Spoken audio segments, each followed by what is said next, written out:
এই কপিটা দেখুন, সলিড বাঁধন।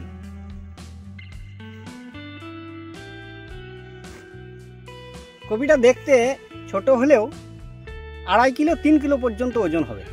তার কারণ এই কপিটার ভেতরটা নিরেট, বাঁধনটা খুব মজবুত, ফাঁপা কম থাকে, যার ফলে এত ওয়েট যায়। আর এই কপিটার বৈশিষ্ট্য হচ্ছে এর সাইডে পাতা কম থাকে, খুব কম সময়ের মধ্যে বেঁধে যায়। তার জন্য চাষি ভাইরা এই কপিটাকে বলেন নন কপি।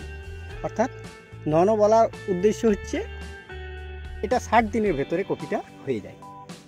এবার তোলার সময় হয়ে এসেছে। অপরদিকে দেখুন এই কপিটা, এই কপিটা দেখুন এত বড় বড় সাইডে বাড়তি পাতা, এবার হাতির কানের মতন পাতা।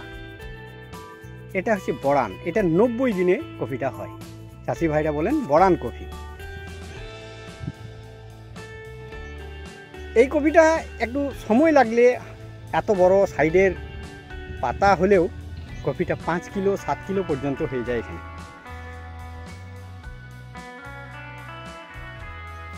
এই কফি বাড়িতে এক চাষি ভাই কফি বাড়ির পরিচর্যা করতে এসেছে। চলুন তার সঙ্গে কিছু কথা বলে নেওয়া যাক।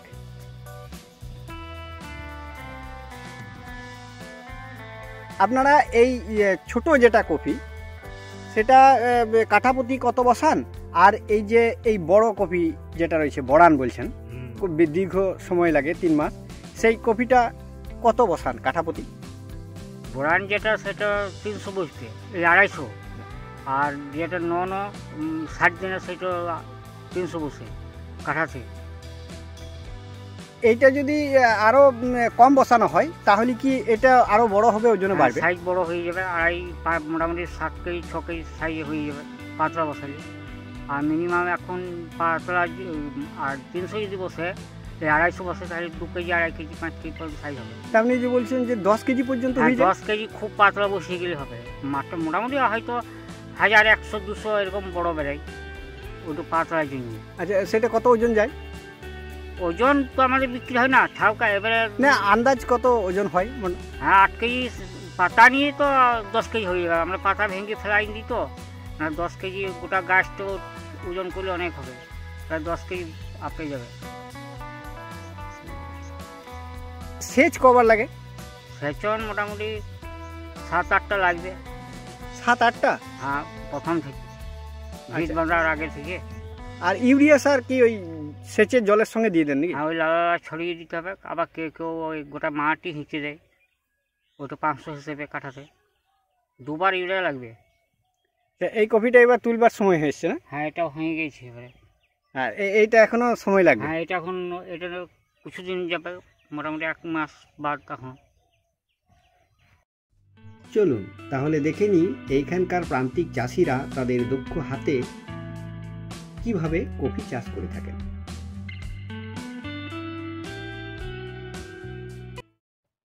দেখুন, চাষি ভাই এই স্মার্ট লাঙলটি এনেছেন নালা করার জন্য, ভেলি করার জন্য। স্মার্ট কথাটি ব্যবহার করলাম জোশ আনার জন্য।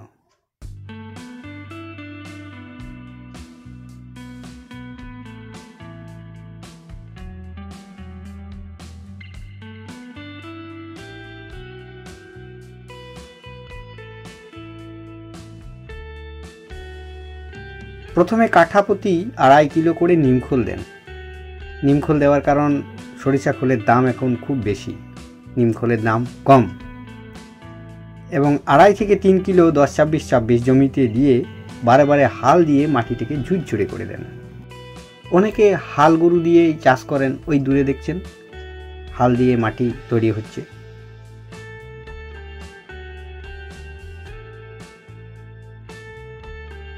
পরে ছোট ছোট গর্ত করে, গর্ততে জল দেয়, তারপরে একটি একটি করে চারা রোপণ করে।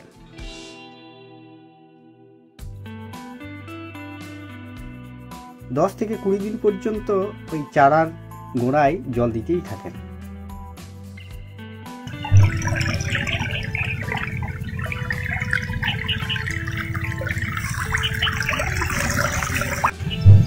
গাছগুলো কিছুটা বড় হয়ে গেলে একদিন সেচ দেন।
সেচের জল যখন অনেকটা শুকিয়ে আসে, অর্থাৎ মাটি শুকনো থাকবে না, মাটি ভিজেও থাকবে না, এরকম অবস্থায় এই দেখছেন এই চাষি ভাই এই নাঙল টেনে টেনে কেউ বা কোদাল দিয়ে এইভাবে নালাটা আরও ভালোভাবে করে নেয়।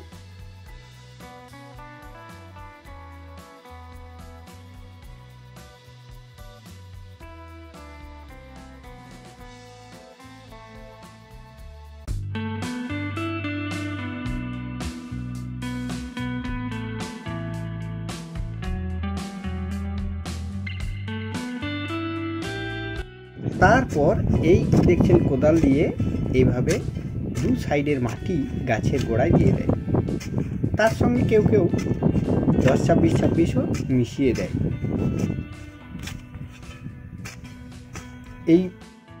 এই প্রসেসটাকে বলছে গাছের গোড়া বাঁধা।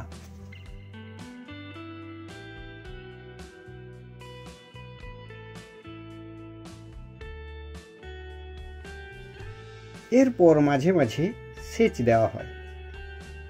সেচের জলে বা নালায় ইউরিয়া ছড়িয়ে দেওয়া হয়। জলে মিশে সমস্ত মাটিটাতে জল এবং ইউরিয়া সংমিশ্রণ ঘটে যায়। ফলে গাছের চারাগুলো দ্রুত ইউরিয়া সংগ্রহ করতে পারে এবং দ্রুত বৃদ্ধি পায়, যার ফলে গাছগুলো সবুজ এবং গাঢ় থাকে।